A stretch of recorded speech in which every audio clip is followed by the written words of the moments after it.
She is the real backbone of this family now." Those words came out of my son's mouth at my husband's funeral, and I swear the floor tilted beneath me. The chapel was packed with relatives, colleagues, neighbors who had known us for decades, but all I heard was that sentence echoing in my ears. He wasn't talking about me, his mother. He was looking straight at Sarah, his wife, and smiling like she had carried the weight of our entire family on her shoulders. My stomach knotted, my hands clenched around my black clutch, and for a moment I could not breathe. I had given 40 years to Harold and to Marcus, and yet here I was, invisible, erased in front of everyone I had ever known. The podium was decorated with white lilies, Harold's portrait framed beside it. Marcus stood tall in a fitted black suit, his voice calm and measured as he spoke about his father's legacy. I waited for the words that would make all the pain worth it. I expected him to honor me, to at least mention the woman who raised him, who held this family together through every storm. My chest tightened as he paused, eyes red, voice quivering like he was about to say my name. Instead, he said, "I want to thank Sarah, who supported my father through everything. She is the reason he had peace in his last years." Gasps fluttered through the pews, heads turned toward Sarah, sitting in the front row in her tailored navy dress, pearls catching the light. She lowered her eyes, dabbed them with a silk handkerchief, and then looked up with a smile that wasn't grief, but triumph. I felt a roar in my ears. The funeral wasn't about my husband anymore. It was a stage for her victory. I sat 3 rows back, almost hidden. My coat felt heavy, my body stiff as stone. People whispered behind me, their voices slicing into the air. "Why is Sarah up front?" someone asked. "She looks like the widow, not Eleanor." I kept my eyes on the coffin, but my vision blurred. When the service ended, mourners streamed toward Sarah first. They touched her hands, murmured condolences, as if she were the rightful heir to Harold's memory. My son stood by her, guiding her gently through the crowd. Not once did he look in my direction. I forced myself to walk up to the casket. The polished wood reflected the stained glass light above. My husband's face in the photo smiled at me, but I could not smile back. My hand hovered over the edge of the casket, but I couldn't bring myself to touch it. Not after hearing those words, not after realizing that even in death, Harold's presence belonged more to her than to me. As we left the chapel, the autumn wind cut sharp against my face. Marcus and Sarah walked out first, side by side, her hand tucked proudly into his arm. Cameras from relatives' phones clicked as they passed. I stepped into the cold air alone. It felt like I had been pushed out of my own life, a guest at the farewell of the man I had served for decades. In the parking lot, I lingered near my car. Sarah laughed lightly at something Marcus whispered. It wasn't the laugh of a grieving widow. It was the laugh of a woman who believed she had already won. My hands trembled, not from the cold, but from the fire rising inside me. Something in me broke that day, and something else began to harden. This was not going to be the end of my story. It was only the beginning. I went home after the funeral and sat at the kitchen table where I had served countless meals over 4 decades. The chairs were still in their places, Harold's at the head of the table, mine to his right, and Marcus's chair pushed slightly back like it always had been since he was a boy.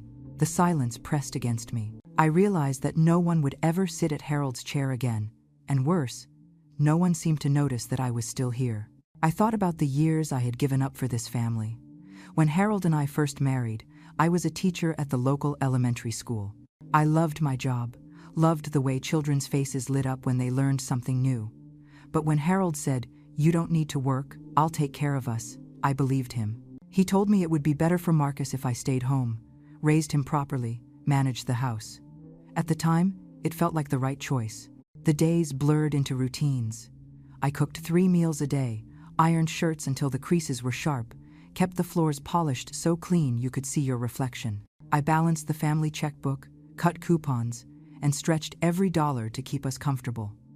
When Harold came home late, I kept dinner warm. When he forgot anniversaries, I smiled anyway. I thought that was what a wife was meant to do. When Marcus was born, I gave every ounce of myself to him. I stayed up through the long nights when he wheezed from asthma, holding him upright in the rocking chair until dawn. I drove him to piano lessons, sat through soccer practices, patched scraped knees, and cheered louder than anyone else on the sidelines. When he got into college, I sold my mother's wedding ring to help pay his tuition. That ring had been my only heirloom, but I told myself Marcus's future mattered more. I watched from the shadows as Harold's business grew. He liked to appear as the successful man who built everything on his own. No one knew that when his company faltered in the early years, I had quietly taken money from my parents' savings to keep it afloat. I never asked for credit. I thought my role was to be steady, silent support. There were moments when I wondered if I had vanished into the wallpaper of my own home. Neighbors would ask Harold about his work, his travels, his plans. They never asked me anything. At parties, Sarah fit right in. She was younger, lively, eager to laugh at Harold's jokes. I told myself it was nothing. I told myself that my place was secure, because I had given my entire life to this family. Now, sitting in the kitchen with the hum of the refrigerator filling the emptiness, I realized that my sacrifices had been invisible. Marcus's words at the funeral proved it. To him, I wasn't the backbone. I was just there, in the background, expected to smile and say nothing. I picked up Harold's coffee mug from the sink. It still had a faint ring at the bottom from the last morning he drank from it. I washed it slowly, dried it, and placed it back on the shelf. For years, I had done small acts like that without anyone noticing. It struck me then that maybe no one ever would. I leaned back in the chair and looked at the clock on the wall. It ticked steadily, the same as it always had. But the house felt different, empty, hollow.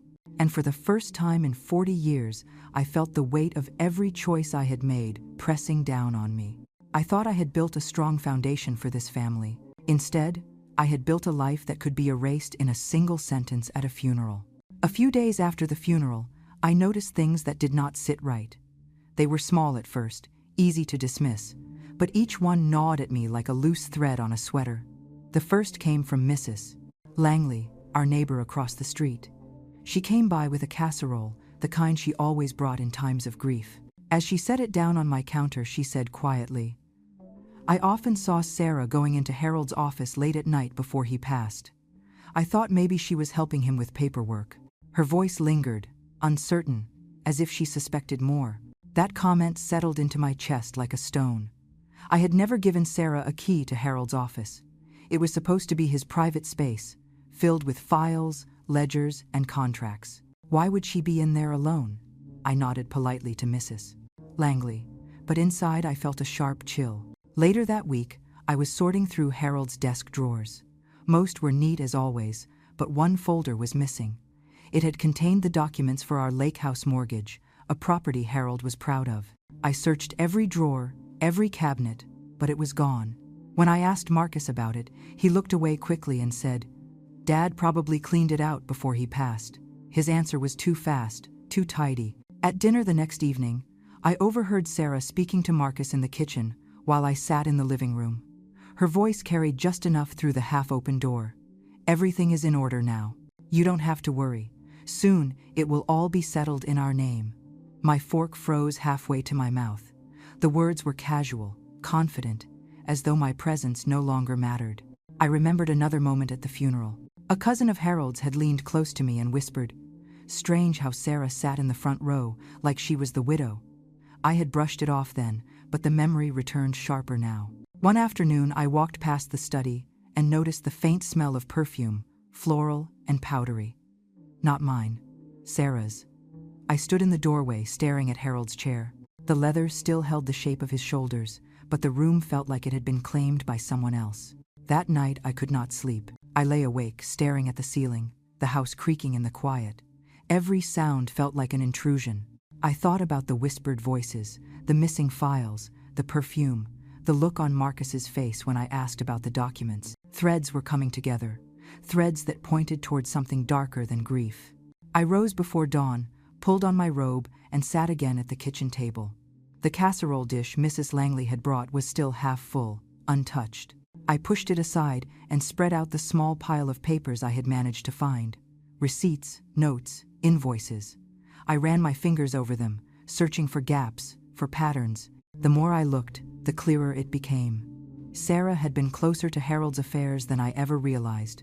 Too close, I whispered to myself in the stillness of the kitchen. Something is not right. And for the first time since Harold's death, I felt the stir of resolve rising inside me. Something was waiting to be uncovered, and I knew I had to find it.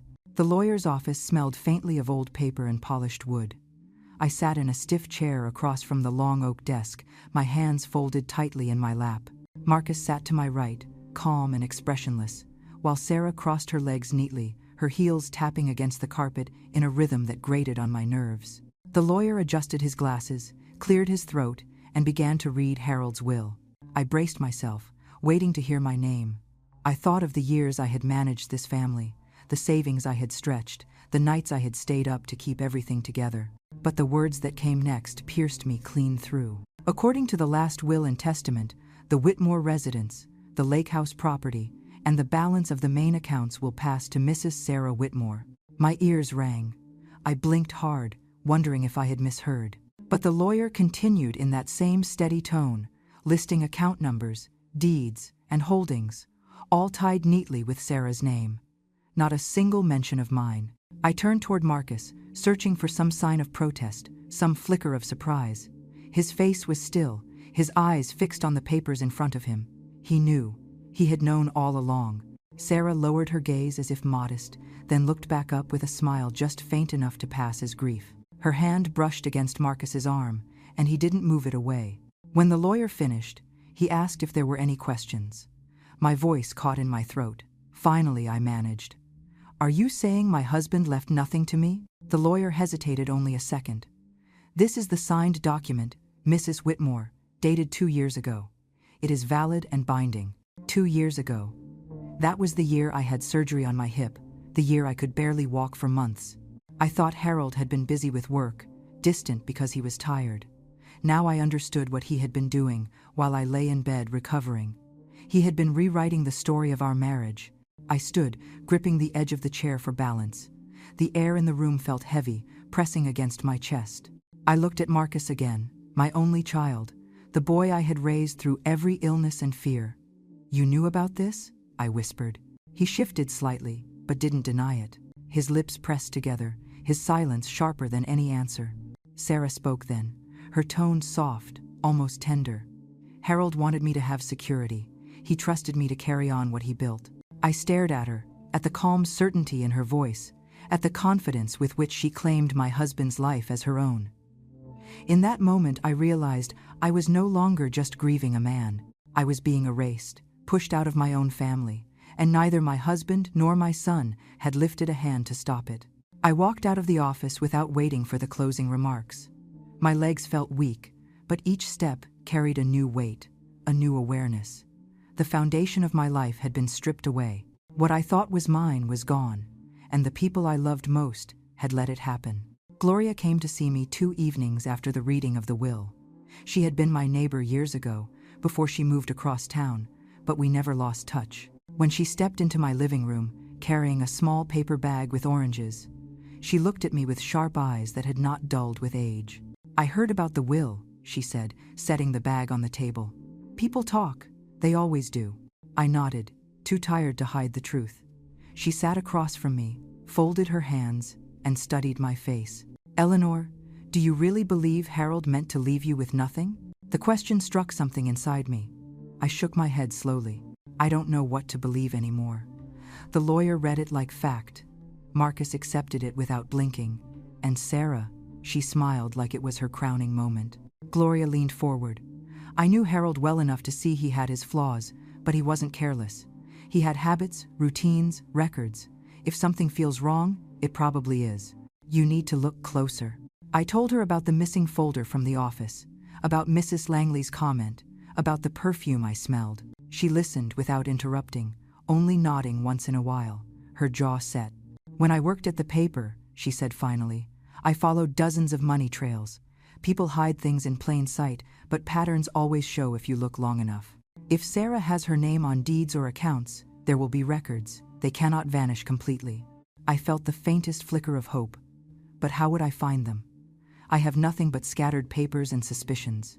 Gloria's eyes lit with quiet determination. "Start small. Property records are public. Bank transfers leave traces. And Harold was not the only one in that office. You think Sarah was clever enough to do this alone?" Her words sent a shiver through me. I thought of the confidence in Sarah's voice at the lawyer's office, the ease with which she claimed everything. It was the voice of someone certain she had covered every path. Gloria reached across the table and touched my hand. "Do not let them bury you, Eleanor. You gave your life to that family. If they are trying to write you out, you must write yourself back in. But do it with proof, not just anger." Her words steadied me. For the first time since the funeral, I felt something other than despair. A thin current of resolve coursed through me. If Harold had changed the will, if Sarah had maneuvered herself into power, I needed to see the evidence with my own eyes. That night, after Gloria left, I sat alone in the dim kitchen. The papers I had gathered lay in a neat stack before me. They looked ordinary, meaningless on their own. But I thought of Gloria's voice, steady and certain, and I knew they were the beginning of something larger. I pulled a notebook from the drawer and wrote one word across the top page: proof. 2 mornings later, I drove to the county records office with a folder of notes tucked under my arm. The building was quiet, rows of metal file cabinets stretching down long hallways. A clerk led me to a terminal where I could search property records. My hands trembled slightly as I typed in Sarah's name. At first, nothing came up. I almost closed the file when Gloria's words echoed in my head. "People hide things in plain sight." I tried again using different spellings, then entered Marcus's name. That was when the screen flashed with a new listing. A waterfront property on Lake Granville, purchased last year. The deed carried Sarah's signature alongside Harold's. The sale price was $2.5 million. My breath caught. I remembered that same month clearly. I had been recovering from surgery and could barely climb the stairs. Harold had told me he was too busy to visit often, that work had been overwhelming. Now I understood what he had really been doing. I printed the record and studied the numbers. The down payment matched a withdrawal from one of our family accounts, money I thought was meant for household expenses. I pulled out my notebook and wrote it down, the pieces beginning to form a line. That afternoon, Gloria came by again. I spread the documents across the table. She adjusted her glasses and examined the printout. "This isn't just coincidence," she said. "That transfer was hidden under consulting fees.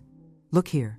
She pointed to a bank statement showing a payment labeled advisory support. "This has all the signs of a shell transaction." I leaned back in my chair, my pulse racing. So Harold funneled money into Sarah's hands while I was lying in bed? He planned this years ago? Gloria nodded slowly. And she knew exactly what she was doing. No one buys a $2.5 million property by accident. The realization hit me like a cold wave. All the years I thought of Sarah as just a daughter-in-law with sharp words and too much confidence, she had been weaving herself into Harold's business and finances.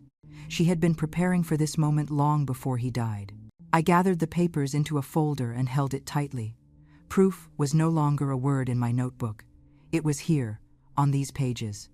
For the first time, I saw clearly that Harold's death was not the end of my struggle. It was the beginning of a battle Sarah believed she had already won. As the evening settled, I sat at the table with the folder resting under my hand. The house was quiet, the air heavy. I whispered to myself, "Now I know."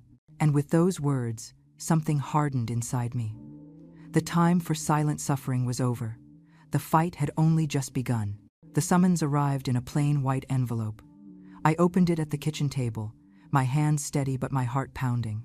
Inside was a petition filed by Sarah.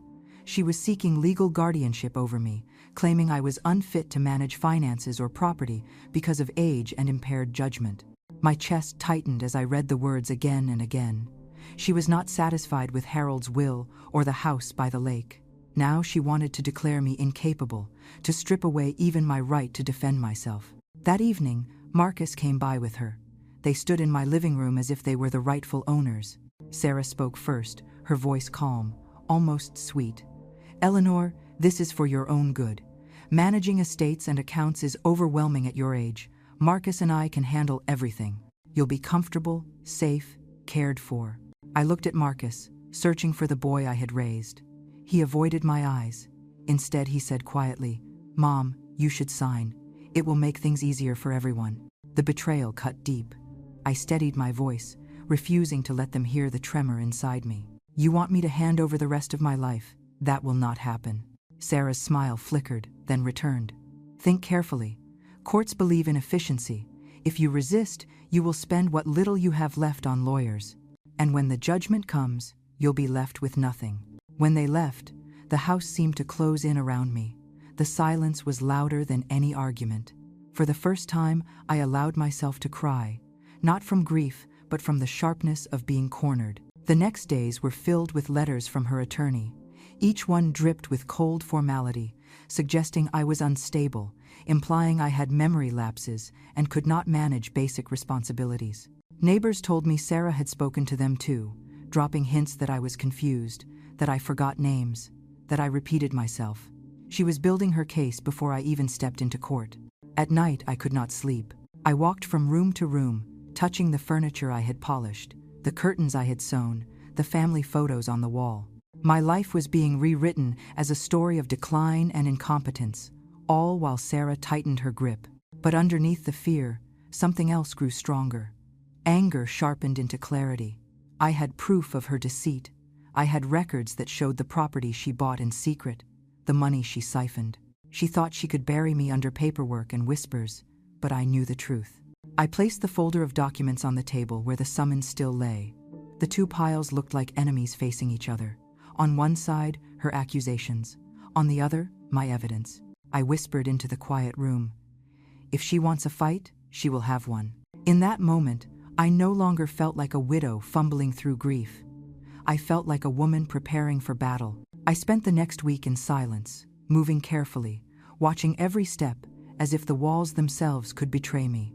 Sarah believed I was beaten, that the summons had left me powerless. What she did not know was that Gloria had already begun pulling threads she thought were hidden. One afternoon, I drove to Gloria's house with the folder under my arm.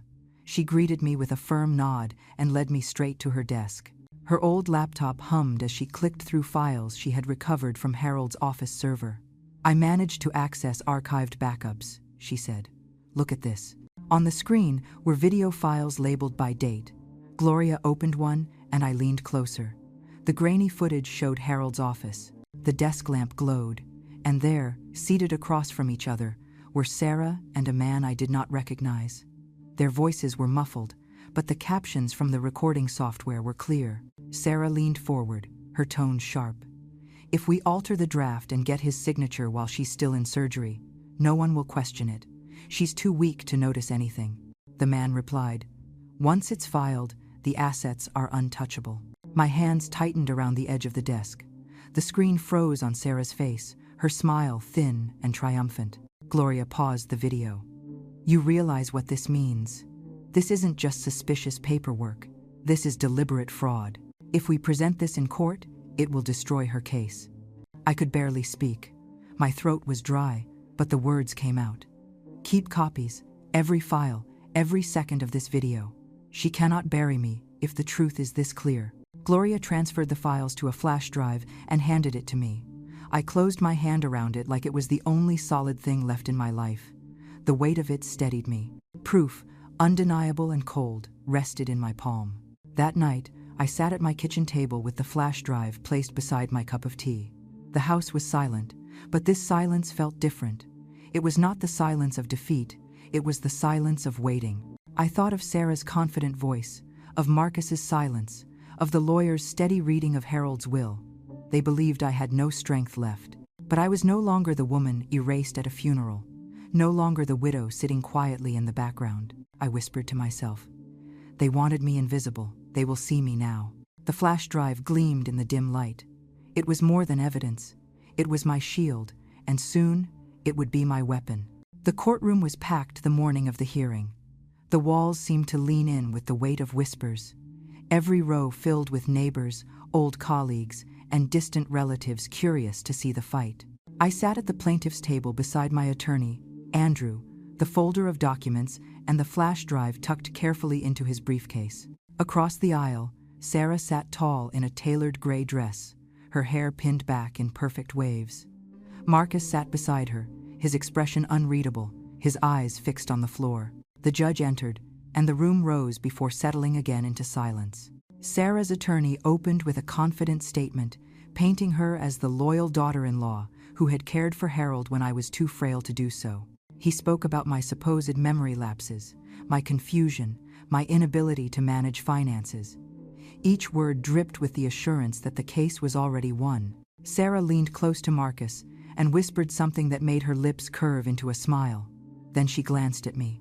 It was not a look of pity, it was a look of triumph. When it was our turn, Andrew rose, calm but deliberate. He began by outlining the inconsistencies in the financial records, the sudden appearance of a multi-million-dollar property, the consulting fees that could not be traced to any legitimate work. Sarah shifted slightly in her seat, but kept her composure.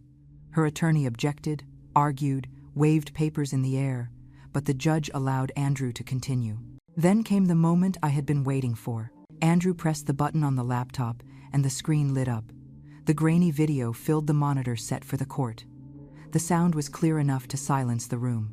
Sarah's voice rang out. "If we alter the draft and get his signature while she's still in surgery, no one will question it. She's too weak to notice anything." The man beside her replied, "Once it's filed, the assets are untouchable." Gasps spread through the courtroom. The judge leaned forward. Marcus's head jerked up, his face drained of color. Sarah froze, her smile gone in an instant.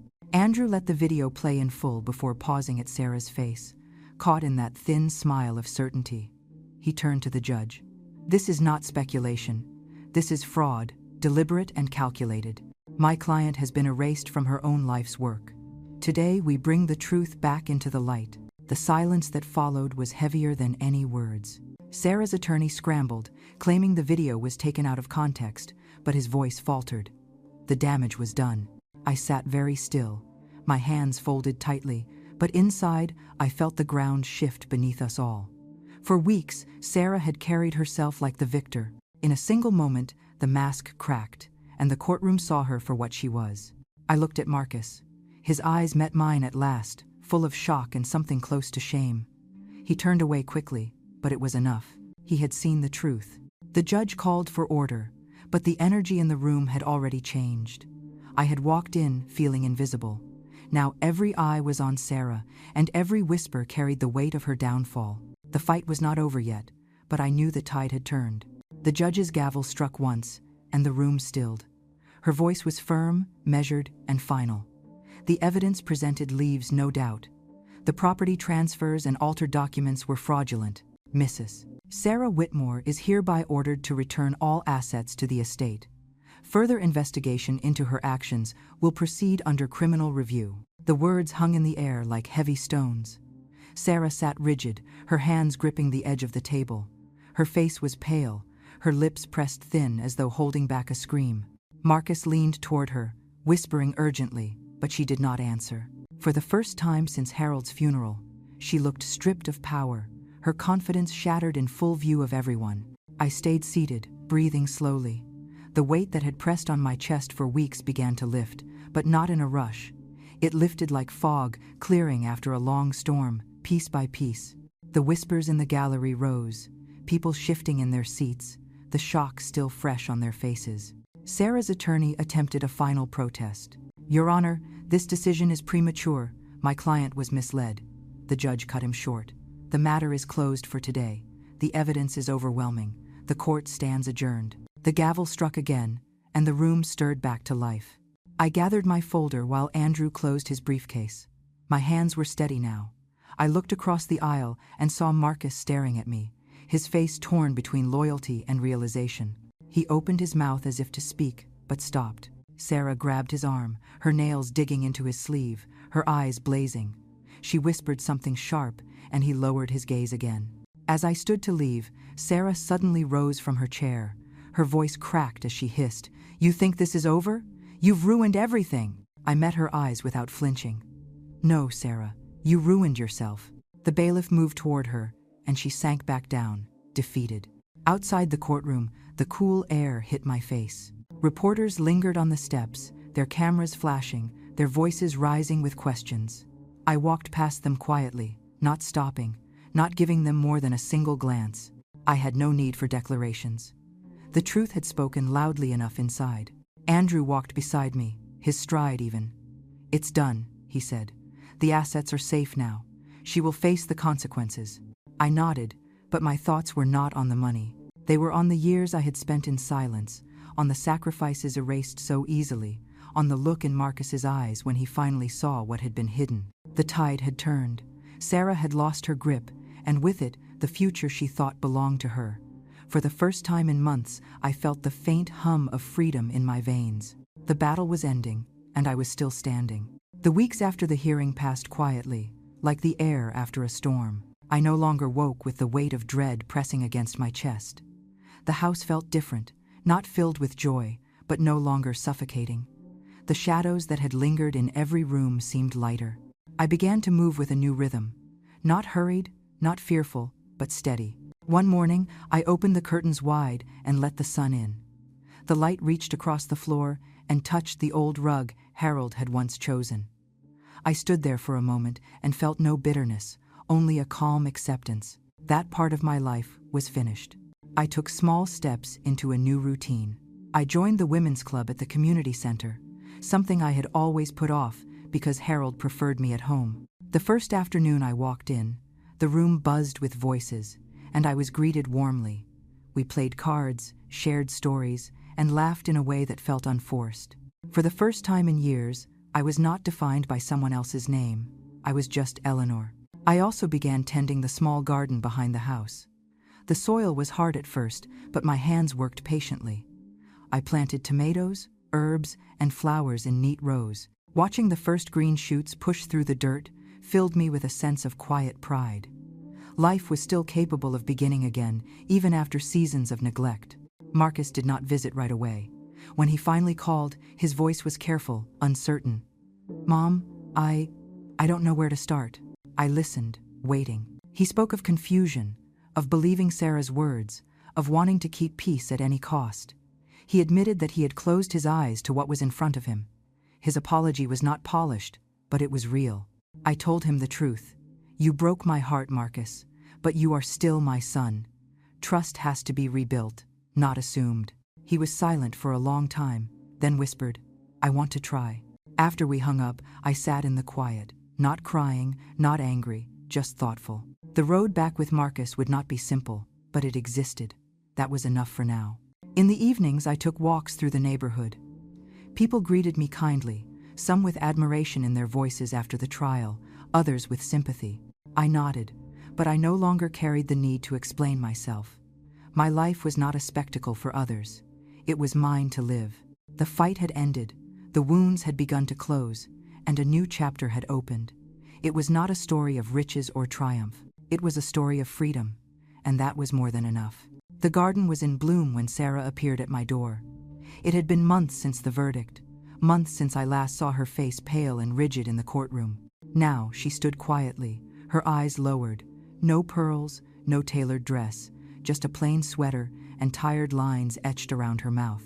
"I wanted to say something," she began, her voice softer than I had ever heard it. "I lost everything, the house, the money, even Marcus. I thought I was winning, but all I did was destroy myself." I let her words settle. For a long moment, neither of us spoke.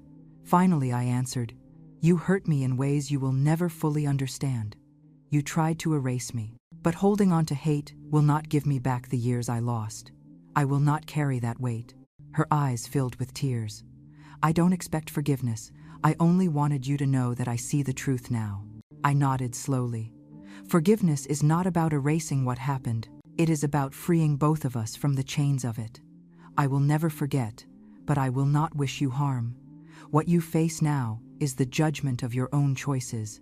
That is justice enough." She whispered a thank you and walked away. I watched her figure fade down the street, smaller with each step, until she disappeared. I did not feel victory in her defeat. I felt something steadier, a sense that balance had been restored. Later that evening, Marcus came by with his son. We sat on the porch, the air warm, the wind carrying the faint scent of lilacs. Marcus looked at me with a quiet smile. "You're stronger than I ever realized. I see it now." I touched his hand. "Strength means nothing if it doesn't lead to peace. We have a chance to build something new. Let's not waste it." He nodded, and for the first time in a long time, I felt a bond between us, fragile but alive. As the sun set, I leaned back and listened to the laughter of my grandson chasing fireflies in the yard.